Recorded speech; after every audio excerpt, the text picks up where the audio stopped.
Ask lang po, pwede po bang gumamit niyan kahit na gumagamit ako ng toner na Rejuve?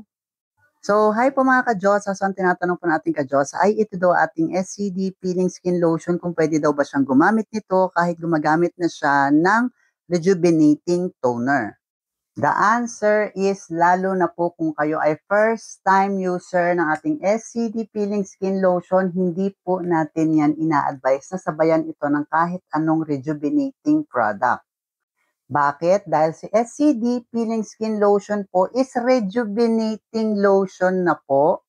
Ibig sabihin, kung sasabayan nyo siya ng rejuvenating cream, rejuvenating toner, possible na ma-over-exfoliate po kayo kasi ilang product na po na rejuvenating yung pinahid ninyo sa mukha ninyo. And yes, si SCD Peeling Lotion po talaga ay nanggaling sa SCD Peeling Set. So ayan, in just 3 product po na Kojic, sunblock at peeling lotion ay makakapag-rejuve na po kayo ng inyong mukha na hindi nyo na kailangan ng toner.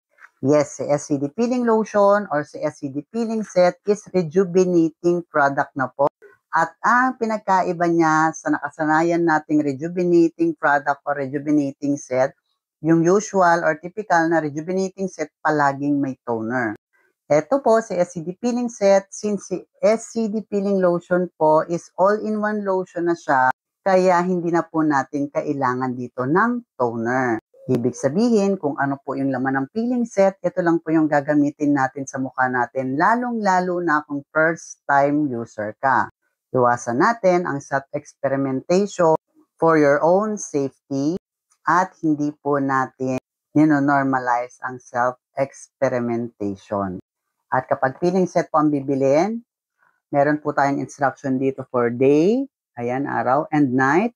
Sundin lang po yung routine na yan, araw-araw.